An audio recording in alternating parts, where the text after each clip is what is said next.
2077 साल वैशाख महीना को 21 गते मंगलबार तदनुसार 4-5 सन 2021 को बापदादा को साकार महावाक्य मुरली को सार। मीठे बच्चे आफूले आफैसँग सोध,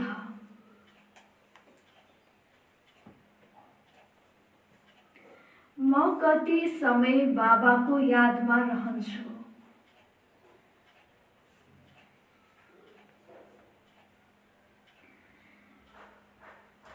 देही अभिमानी स्थिति कति समय रहन्छ। मीठे बच्चे आफूले आफैसँग सोध, म कति समय बाबाको यादमा रहन्छु। हैन, आफूलाई त थाहा हुन्छ नि म बाबाको यादमा कति समय रहन्छु भन्ने कुरा। देही अभिमानी स्थिति कति समय रहन्छ, यो प्रश्न आफूले आफैलाई सोध भन्नुहुन्छ बाबा। प्रश्न, तकदीरवान बच्चाले नै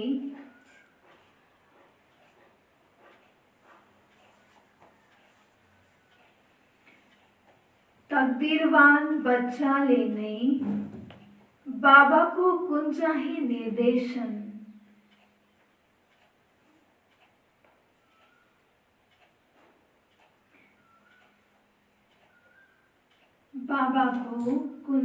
निर्देशन पालन गर्छ। कुन निर्देशन पालन गर्छन् होला तकदीरवान बच्चाहरूले?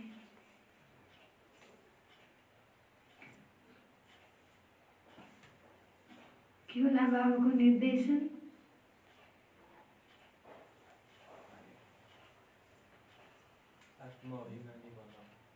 आत्माभिमानी बनाऊ। त बाबा उत्तरमा बताउनुहुन्छ, बाबाको निर्देशन छ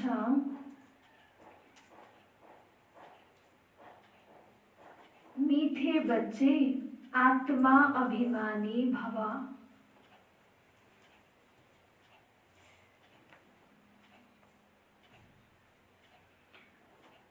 आत्मा अभिमानी भव। तिमी सबै आत्माहरू पुरुष हौ।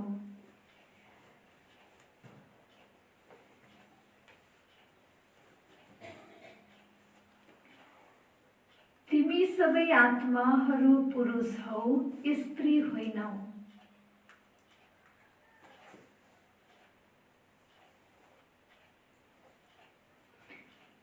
तिम्रो आत्मामा नै सारा पाठ भरिएको छ।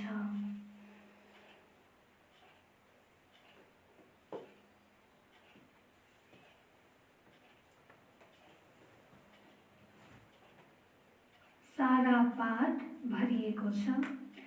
अब यही मेहनत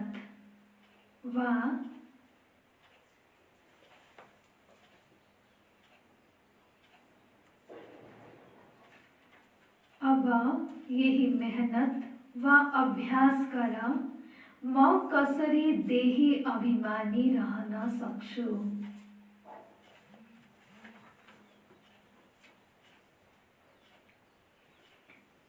म कसरी देही अभिमानी रहन सक्छु।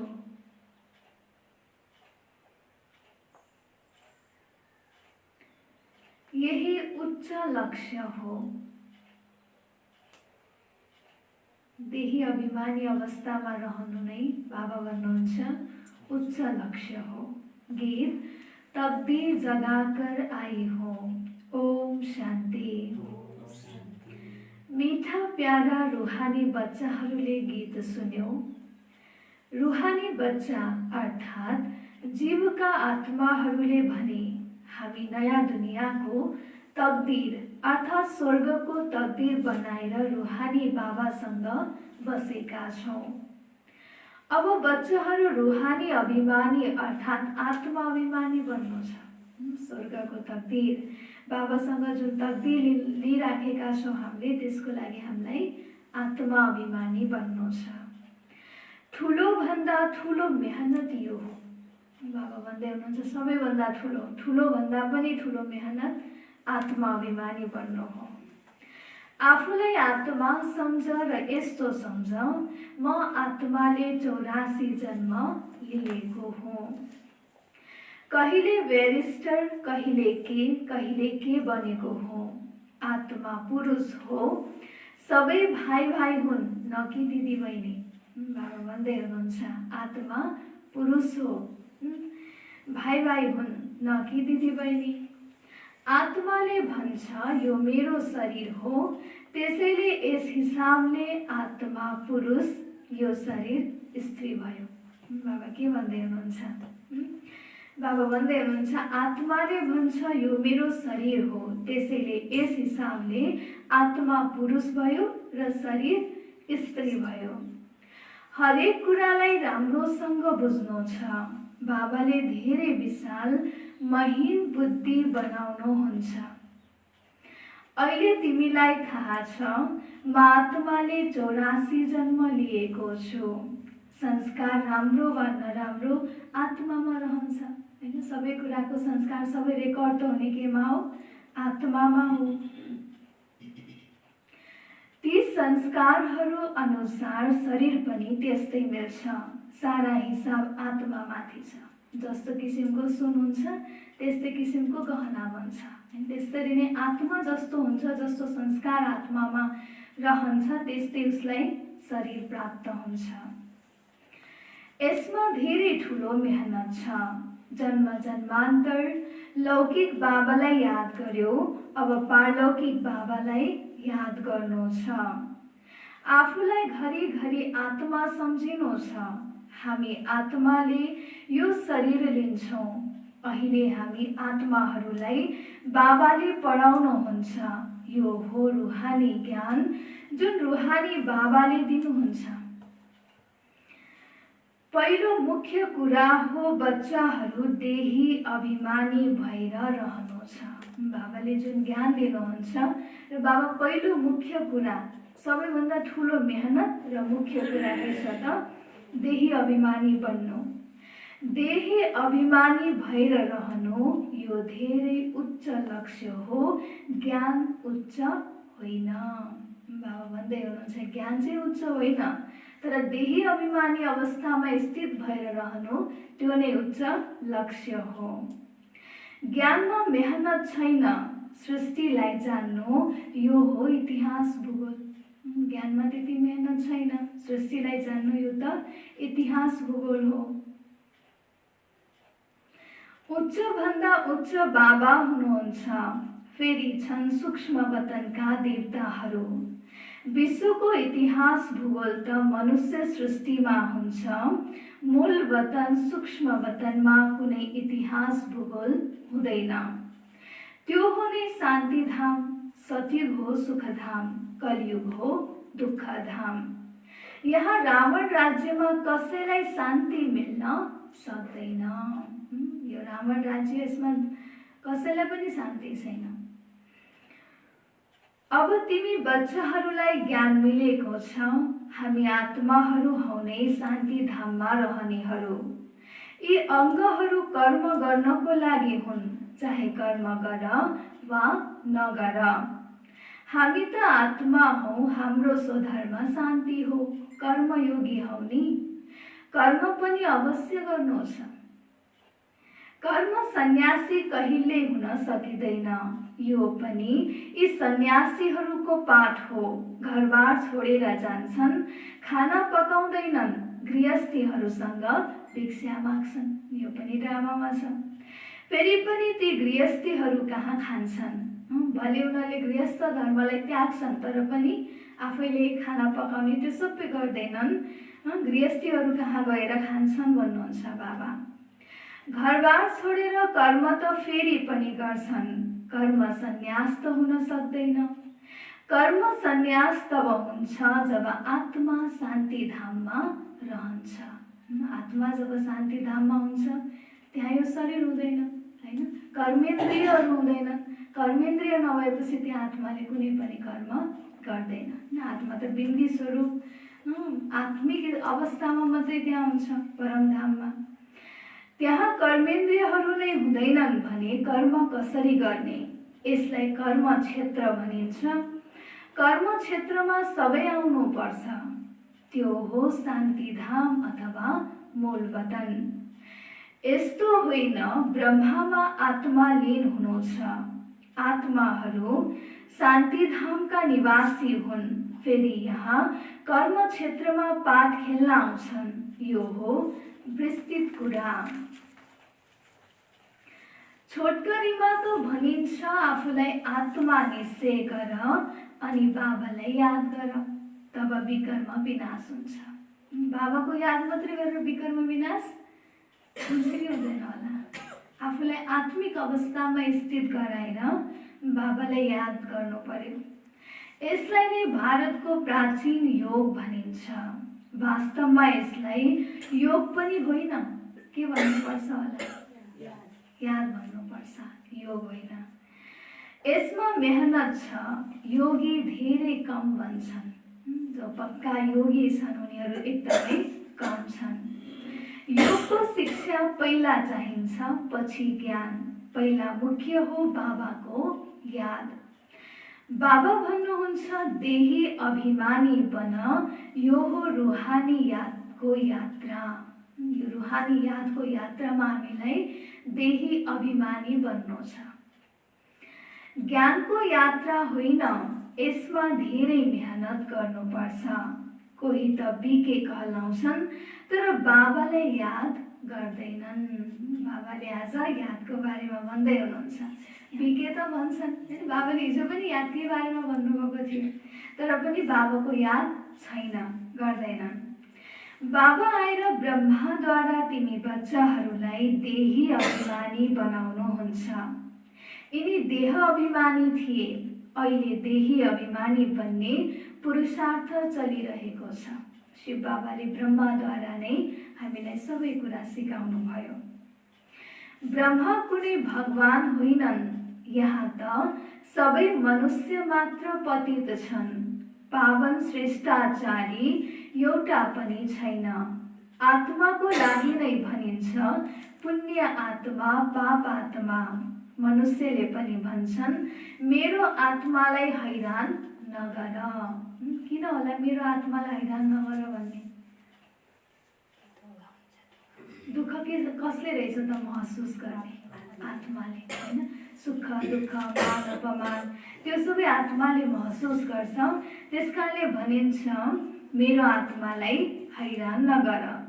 तर बुझ्दैनन् म को हुँ, सोध्ने गरिन्छ हे जीवका आत्मा तिमीले के धन्दा गर्छौ?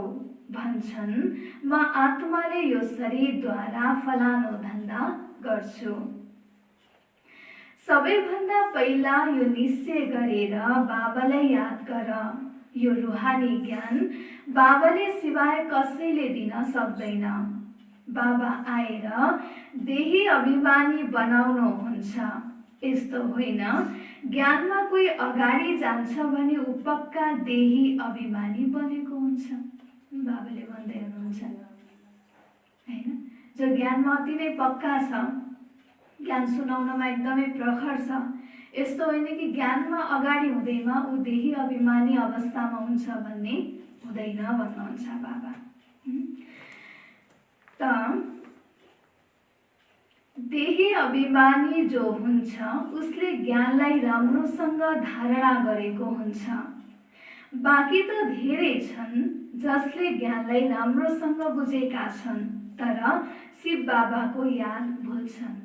ज्ञानलाई त बुझेका छन् तर बाबाको याद छैन भनेपछि त्यो ज्ञानको त्यो ज्ञानले जति दिनुपर्ने हो, जति सिकाउनु पर्ने हो, त्यो ज्ञानबाट जति सिक्नु पर्ने हो त्यो आत्माले सिकेको छैन, धारण गरेको छैन।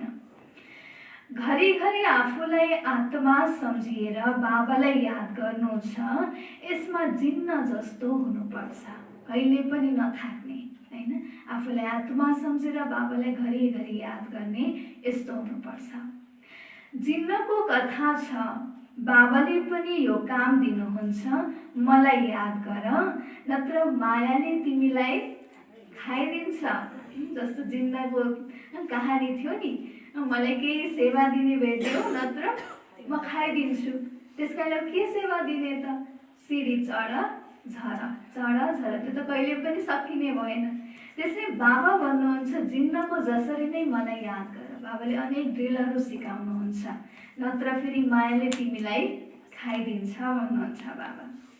माया हो जिन्न, जति बाबालाई याद गरिन्छ त्यति विकर्म विनाश हुन्छ र तिमीलाई धेरै खिचाव हुन्छ। जति बाबालाई याद गरिन्छ त्यति विकर्म विनाश हुन्छ हैन। आत्मामा त्यो पवित्रता हुन्छ, आत्माको खिया मेटिन्छ। अनि जति खिया मेटिन्छ त्यति फेरि बाबा चुम्बकमा हाम्रो के हुन्छ, खिचाव हुन्छ। कुनै फलाममा खिया लाग्छ भने त्यसको खिचाव चुम्बकसँग हुन्छ त?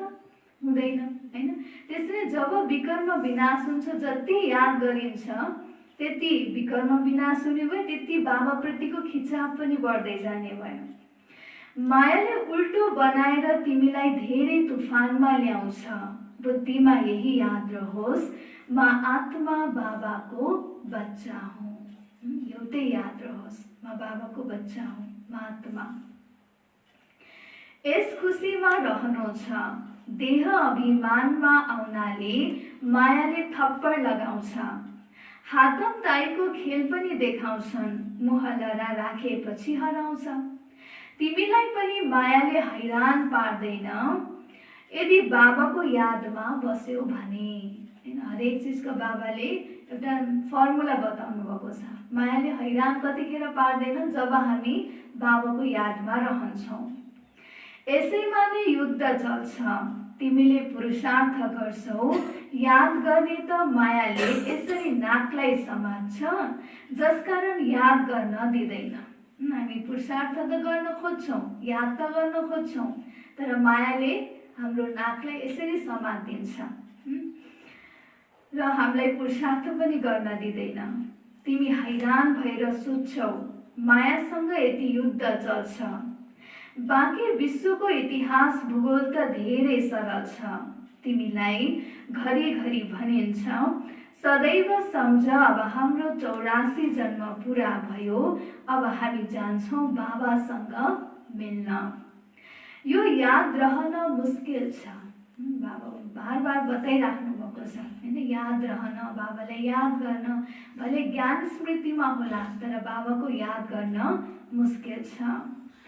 बाँकी कसैलाई सम्झाउन कुनै मुस्किल छैन हैन। ज्ञान सुनाउन बाबा यस्तो हुनुहुन्छ भनेर सबै कुरा वर्णन गर्न त्यति मुस्किल छैन जति यादमा रहन। यस्तो होइन, मैले त धेरै राम्रो सम्झाउँछु। पहिलो मुख्य कुरा नै छ यादको। प्रदर्शनीमा धेरै आउँछन्। पहिला पहिला यो पाठ सिकाउनु छ, आफूलाई आत्मा निश्चय गरेर बाबालाई याद गर, अनि तमो प्रधानबाट सतो प्रधान बन्छौ। पहिलो पाठ नै यो दिनु छ। भारतको प्राचीन योग कसैले सिकाउन सक्दैन।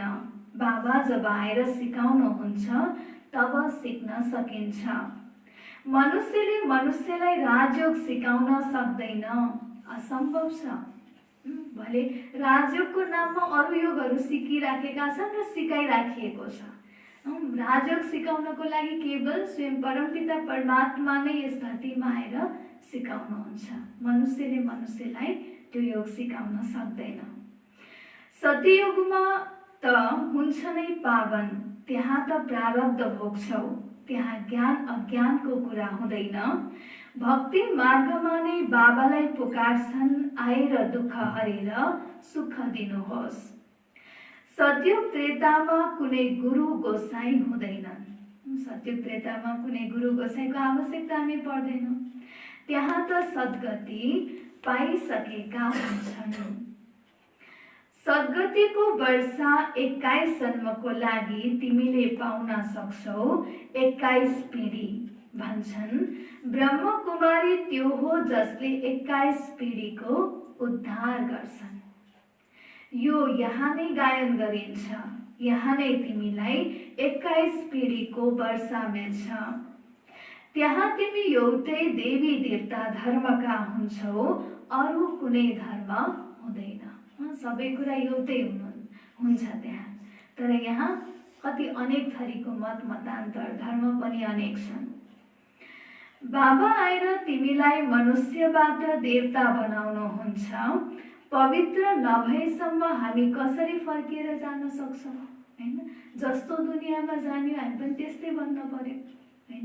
पवित्र दुनियाँमा जानु छ भने हामीलाई पनि पवित्र भएर जानुपर्छ, नत्र जान सकिँदैन।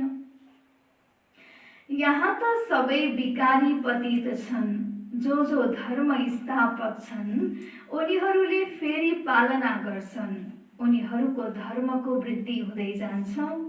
फर्केर कोही पनि जान सक्दैन, एउटा पनि कलाकार फर्केर जान सक्दैन। नियम छैन। जब यो सृष्टिको अन्तिम समय हुन्छ, सबै आत्माहरू यो सृष्टि रूपी रङ्गमञ्चमा आइसकेपछि पुनः परमात्मा आउनुहुन्छ र सबैलाई फेरि एकैचोटि हैन लिएर जानुहुन्छ। यहाँ त सबै विकारी पतित छन्, बाबा भन्दै हुनुहुन्छ कि कोही पनि एउटा पनि कलाकार फर्केर जान सक्दैन। सबैलाई सतो प्रधान सतो रजो तमोमा आउनु नै छ। ब्रह्माको लागि पनि भन्छन् ब्रह्माको दिन ब्रह्माको रात। के सृष्टिमा एक्लै ब्रह्मा मात्र होलान् त? बाबा सोध्दै हुनुहुन्छ, ब्रह्माको दिन ब्रह्माको रात के केवल ब्रह्माको लागि मात्रै होला त त्यो कुरा? कसको लागि होला? सम्पूर्ण ब्राह्मणहरूको लागि हैन? ब्रह्मा सहित सम्पूर्ण ब्राह्मणहरूको लागि। के सृष्टिमा एक्लै ब्रह्मा मात्र होलान् त? अहिले तिमी ब्राह्मण कुलको बनिरहेका छौ, तिमी रातमा थियौ अब दिनमा गइरहेका छौ। तिमीलाई सम्झाइएको छ कति समय पूज्य पदमा रहन्छौ, कति जन्म पुजारी बन्छौ। जबसम्म बाबा आउनुहुन्न तबसम्म कोही भ्रष्टाचारीबाट श्रेष्ठाचारी बन्न सक्दैन। बाबा नआएसम्म त्यो परिवर्तन चाहिँ हुन सकेन हैन? भ्रष्टाचारी उसलाई भनिन्छ जो विकारबाट पैदा हुन्छ। त्यसैले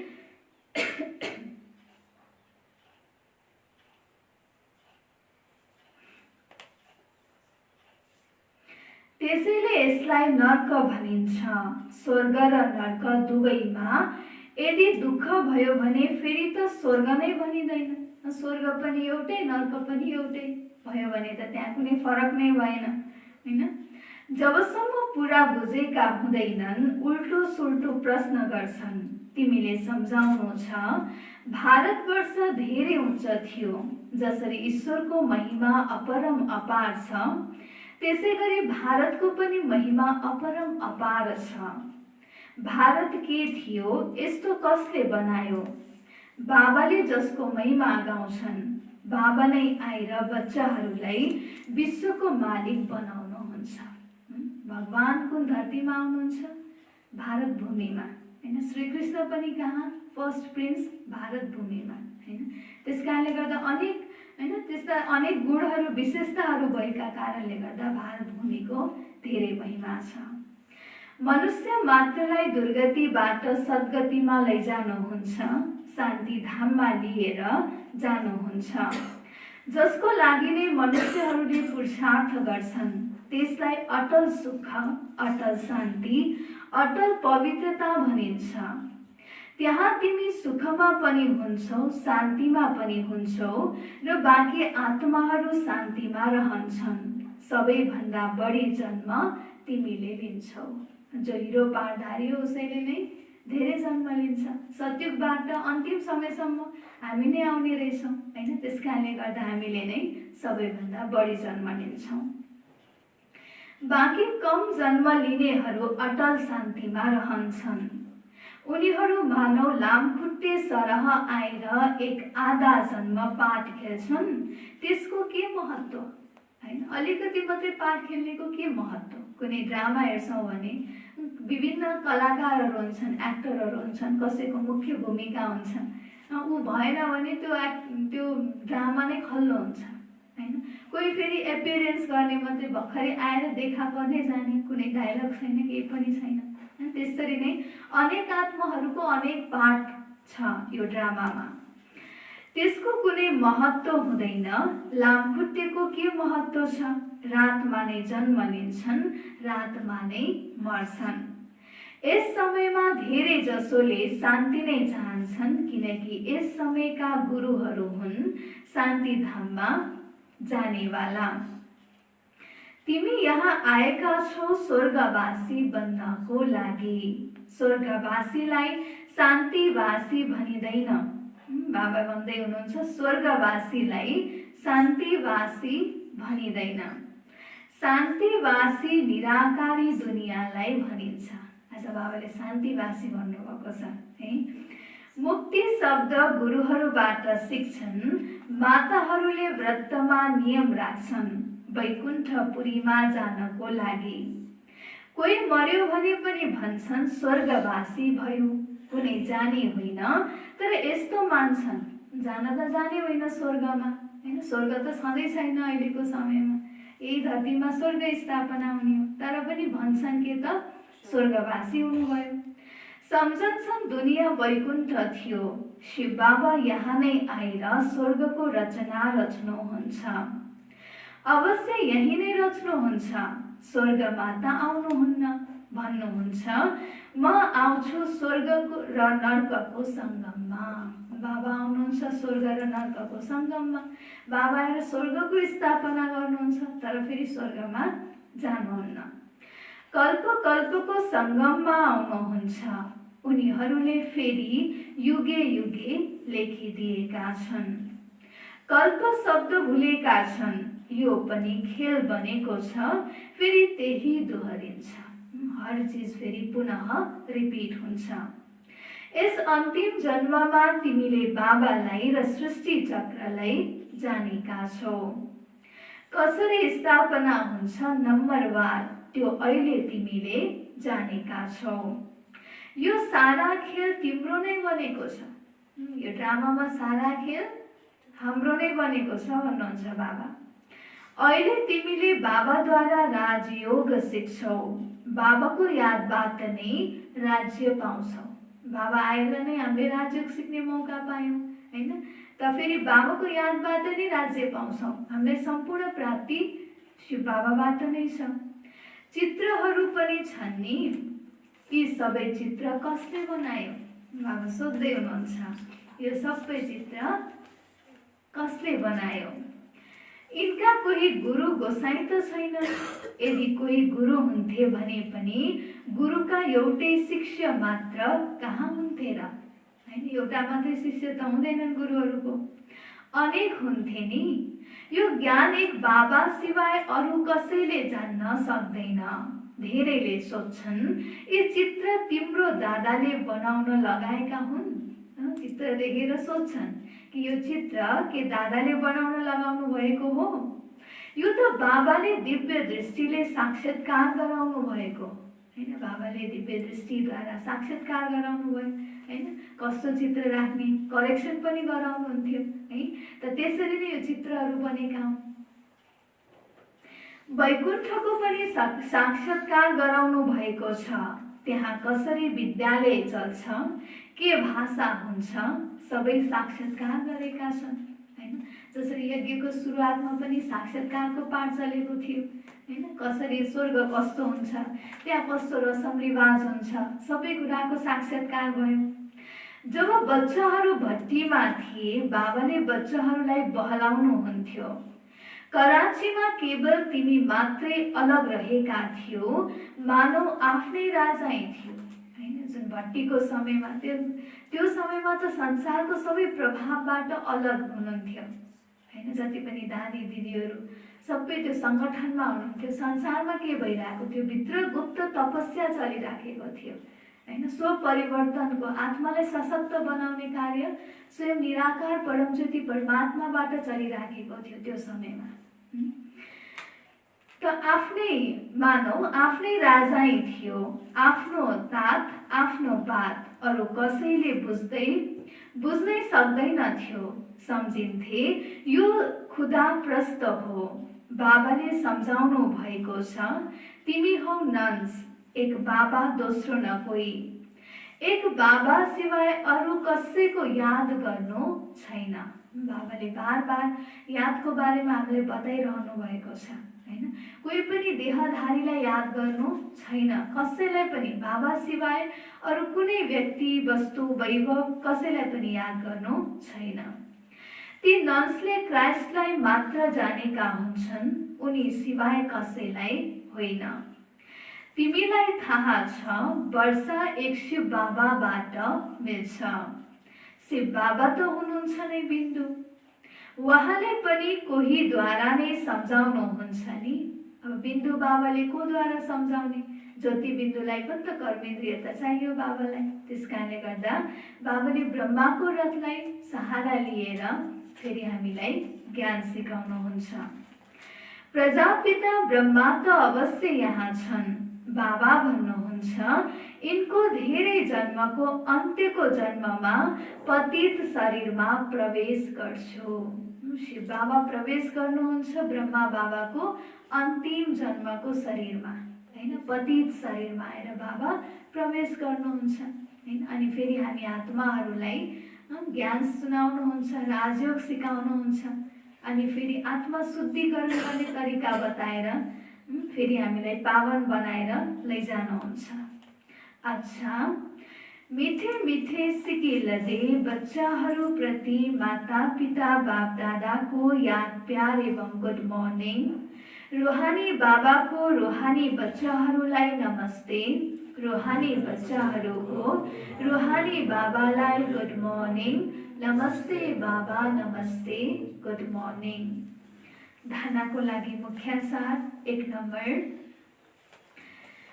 ज्ञानलाई राम्रोसँग धारण गरेर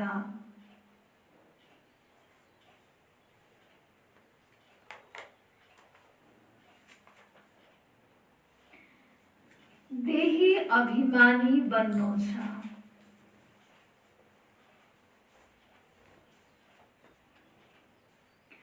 देही अभिमानी बन्नु छ। यही मेहनत गर्नु छ।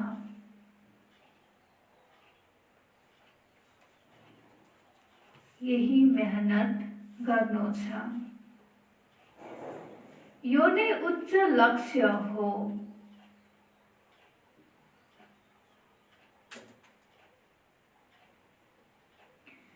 इस मेहनतले आत्मालाई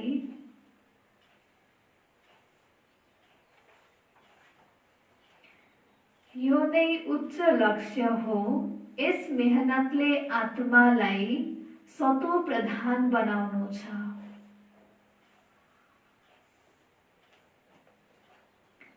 सतो प्रधान बनाउनु छ। 2 नम्बर, जिन्न बनेर यादको यात्रा गर्नु छ।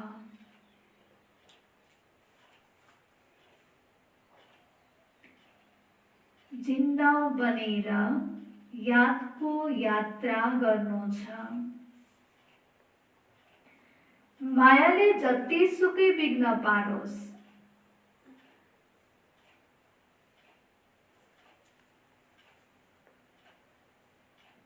तर मुखमा मुलहरा राख्नु छ।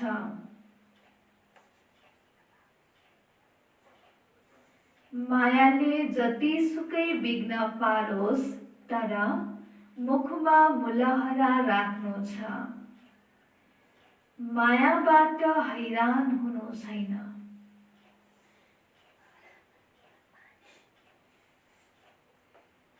मायाबाट हैरान हुनु छैन। एकको यादमा रहेर तुफान हटाउनु छ।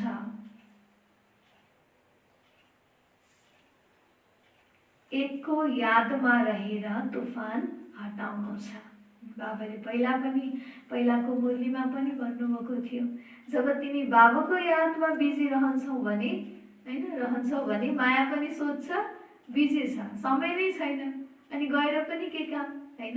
त्यसकारणले हामी माया प्रुफ एकदम मायाबाट अलग रहन सक्छौँ। मायाले हामीलाई प्रभाव पार्न सक्दैन यदि हामी बाबाको यादमा बिजी रहन्छौँ भने। आज बाबा हामीलाई वरदान दिनुहुन्छ। आजको ईश्वरीय वरदान, अलौकिक खेल र खेलौनासँग खेल्दै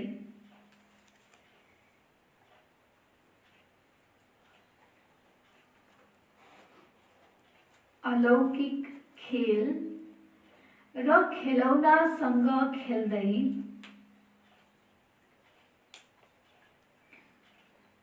सदा शक्तिशाली बन्ने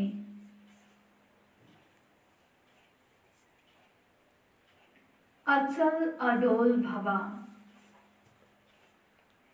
अलौकिक खेल र खेलौनासँग खेल्दै सदा शक्तिशाली बन्ने अचल अडोल भव। स्पष्टीकरण, अलौकिक जीवनमा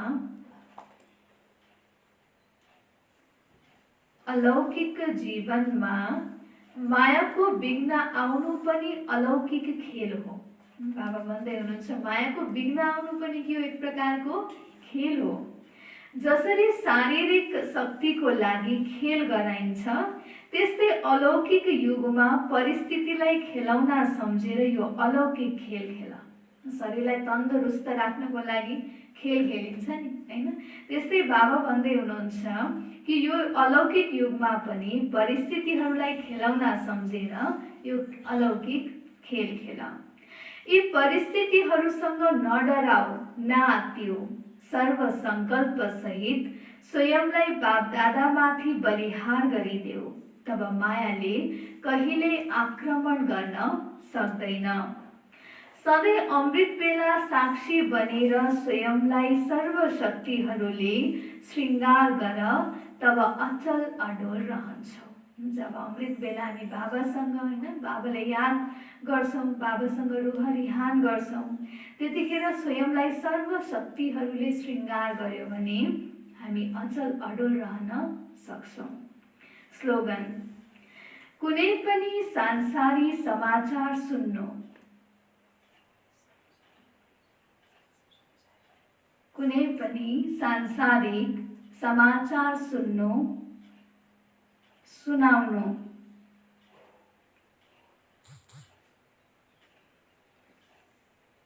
यो पनि स्वयंमा फोहोर जम्मा गर्नु हो।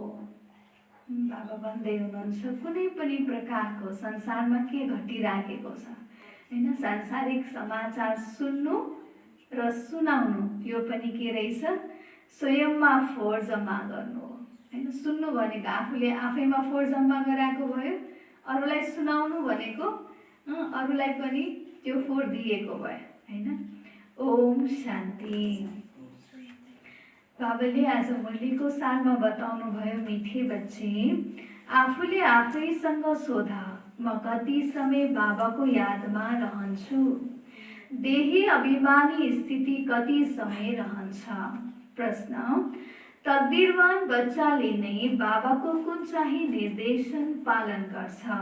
उत्तर, बाबाको निर्देशन छ, मिठे बच्चे, आत्मा अभिमानी भव। तिमी सबै आत्माहरू पुरुष हौ, स्त्री होइनौ। तिम्रो आत्मामा नै सारा पाठ भरिएको छ। अब यही मेहनत वा अभ्यास गर, म कसरी देही अभिमानी रहन सक्छु। यही उच्च लक्ष्य हो। गीतमा थियो, तकदीर जगाकर आई हूँ। ओम शान्ति।